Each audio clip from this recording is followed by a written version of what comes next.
Welcome back to Laura Ingalls Wilder's Little House in the Big Woods. We are up to Chapter 12, The Wonderful Machine. Hello to Margaret, my lovely neighbour today. Hi Margaret. Next day, Pa cut the heads from several bundles of the oats and brought the clean, bright yellow straws to Ma. She put them in a tub of water to soften them and keep them soft. Then she sat in the chair by the side of the tub and braided the straws. She took up several of them, knotted their ends together, and began to braid. The straws were different lengths, and when she came near to the end of one straw, she put a new long one from the tub in its place and went on braiding. She let the end of the braid fall back into the water and kept on braiding till she had many yards of braid. All her spare time for days she was braiding straws. She made a fine, narrow, smooth braid, using 7 of the smaller straws. She used 9 larger straws for a wider braid and made it notched all along the edges. And from the very largest straws she made the widest braid of all. When the straws were braided, she threaded a needle with strong white thread, and beginning at the end of a braid, she sewed it round and round, holding the braid so it would lie flat after it was sewed. This made a little mat, and Ma said it was the top of the crown of a hat. There's a picture here of some oat straw braided hats. There you go. That's what she's making. Then she held the braid tighter on one edge and kept on sewing it around and around. The braid drew in and made the sides of the crown. When the crown was high enough, Ma held the braid loosely again as she kept on sewing around, and the braid lay flat and was the hat brim. When the brim was wide enough, Ma cut the braid and sewed the end fast so that it could not unbraid itself. Ma sewed hats for Mary and Laura of the finest, narrowest braid. For Pa and for herself she made hats of the wider notch braid. That was Pa's Sunday hat. Then she made him 2 everyday hats of the coarsest, wider braid. When she finished a hat, Ma set it on a board to dry, shaping it nicely as she did so, and when it dried, it stayed in the shape she gave it. Ma could make beautiful hats. Laura liked to watch her, and she learned how to braid the straw and made a little hat for Charlotte. The days were growing shorter and the nights were cooler. One night Jack Frost passed by, and in the morning there were bright colours here and there among the green leaves of the big woods. Then all the leaves stopped being green. They were yellow and scarlet and crimson and golden and brown. Along the rail fence the sumac held up its dark red cones of berries above bright flame-coloured leaves. Acorns were falling from the oaks, and Laura and Mary made little acorn cups and saucers for the playhouses. Walnuts and hickory nuts were dropping to the ground in the big woods, and squirrels were scampering busily everywhere, gathering their winter's store of nuts and hiding them away in hollow trees. Laura and Mary went with Ma to gather walnuts and hickory nuts and hazelnuts. They spread them in the sun to dry, then they beat off the dried outer hulls and stored the nuts in the attic for winter. It was fun to gather the large round walnuts and the smaller hickory nuts and the little hazelnuts that grew in bunches on the bushes. The soft outer hulls of the walnuts were full of a brown juice that stained their hands, but the hazelnut hulls smelled good and tasted good too when Laura used her teeth to pry a nut loose. Everyone was busy now, for all the garden vegetables must be stored away.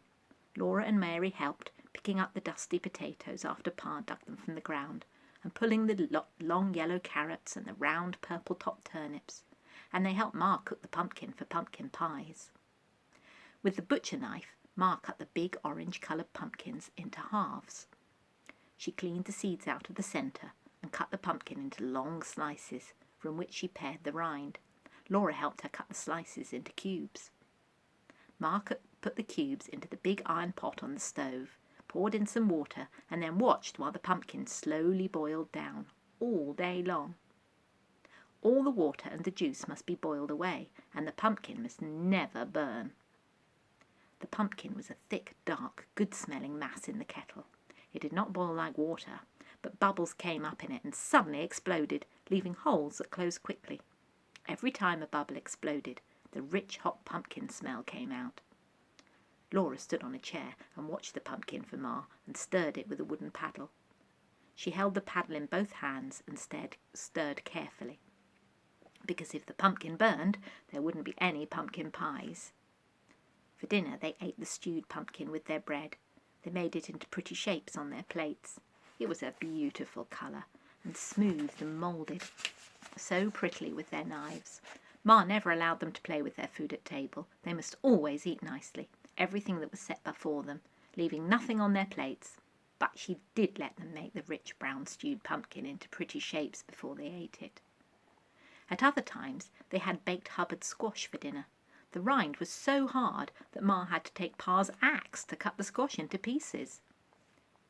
When the pieces were baked in the oven, Laura loved to spread the soft insides with butter and then scoop the yellow flesh from the rind and eat it. For supper now they often had hulled corn and milk. That was good too. It was so good that Laura could hardly wait for the corn to be ready. After Ma started to hull it, it took 2 or 3 days to make hulled corn. The first day, Ma cleaned and brushed all the ashes out of the cook stove. Then she burned some clean, bright hardwood and saved its ashes. She put the hardwood ashes in a little cloth bag. That night, Pa brought in some ears of corn with large, plump kernels. He nubbed the ears, shelling off the small, chaffy kernels at their tips. Then he shelled the rest into a large pan until the pan was full. Early next day, Ma put the shelled corn and the bag of ashes into the big iron kettle. She filled the kettle with water and kept it boiling a long time. At last the kernels of corn began to swell, and they swelled and swelled until their skin split open and began to peel off. When every skin was loose and peeling, Ma lugged the heavy kettle outdoors. She filled a clean wash tub with cold water from the spring, and she dipped the corn out of the kettle into the tub. Then she rolled the sleeves of her flowered calico dress above her elbows, and she knelt by the tub. With her hands she rubbed and scrubbed the corn until the hulls came off and floated on top of the water. Often she poured the water off and filled the tub again with buckets of water from the spring. She kept on rubbing and scrubbing the corn between her hands and changing the water until every hull came off and was washed away. Ma looked pretty, with her bare arms plump and white, her cheeks so red and her dark hair smooth and shining, while she scrubbed and rubbed the corn in the clear water. Here she is. See the wooden wash tub there? And I think that black iron bucket thing with the handle, I think that's the kettle they were talking about. It's a lot of work, isn't it, to get hulled corn? She never splashed one drop of water on her pretty dress. When at last the corn was done, Ma put all the soft white kernels in a big jar in the pantry. Then at last they had hulled corn and milk for supper. Sometimes they had hulled corn for breakfast with maple syrup, and sometimes Ma fried the soft kernels in pork drippings, but Laura liked them best with milk.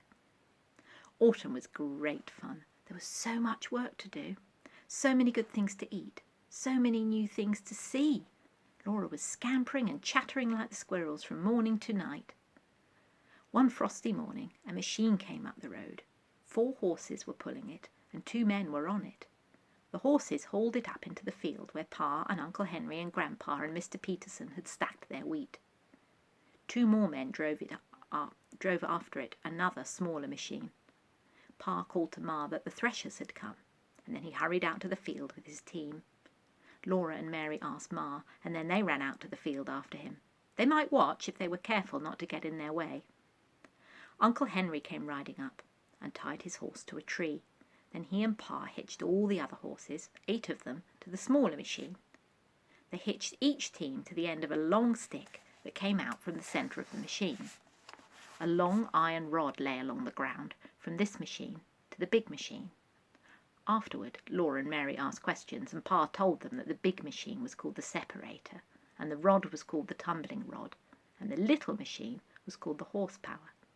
8 horses were hitched to it and made it go, so this was an 8-horsepower machine. A man sat on top of the horsepower, and when everything was ready he clucked to the horses, and they began to go. They walked around him in a circle, each team pulling on the long stick to which it was hitched, and following the team ahead.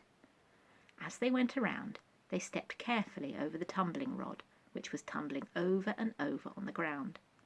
Their pulling made the tumbling rod keep rolling over, and the rod moved the machinery of the separator, which stood beside the stack of wheat. All this machinery made an enormous racket. rackety banging and clanging.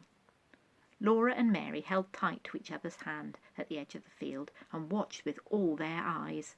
They had never seen a machine before. They had never heard such a racket. Pa and Uncle Henry, on top of the wheat stack, were pitching bundles down onto a board. A man stood at the board and cut the bands on the bundles and crowded the bundles one at a time into a hole at the end of the separator. The hole looked like the separator's mouth, and it had long iron teeth. The teeth were chewing. They chewed the bundles and the separator swallowed them. Straw blew out the separator's other end and wheat poured out of its side. 2 men were working fast, trampling the straw and building it into a stack. One man was working fast, sacking the pouring grain. The grains of wheat poured out of the separator into a half-bushel measure, and as fast as the measure filled, the man slipped an empty one into its place and emptied the full one into a sack. He had just time to empty it and slip it back under the spout before the other measure ran over. All the men were working as fast as they possibly could, but the machine kept right up with them. Laura and Mary were so excited they could hardly breathe. They held hands tightly and stared. There's some pictures here. I think that's the separator. And there's Laura and Mary watching, if you can see that. And then on the other side, you can see the horses hitched to the poles. And you might be able to spot the tumbler. And the man sitting on top, that's the horsepower there. That's the machine that the man is sitting on top of. Excuse my dog.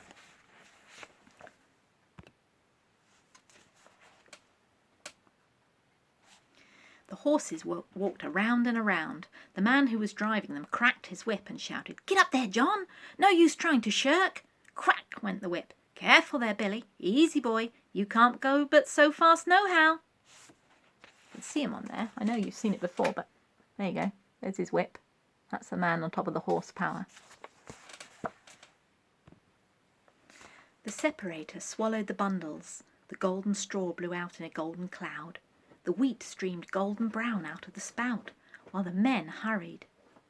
Pa and Uncle Henry pitched bundles down as fast as they could, and chaff and dust blew over everything. Laura and Mary watched as long as they could. Then they ran back to the house to help Ma get dinner for all those men. A big kettle of cabbage and meat was boiling on the stove. A big pan of beans and a johnny cake were baking in the oven. Laura and Mary set the table for the threshers. They put on salt-rising bread and butter, bowls of stewed pumpkin, pumpkin pies and dried berry pies and cookies, cheese and honey and pitchers of milk. Then Ma put on the boiled potatoes and cabbage and meat, the baked beans, the hot johnny cake and the baked Hubbard squash, and she poured the tea. Laura always wondered why bread made of cornmeal was called johnny cake. It wasn't cake.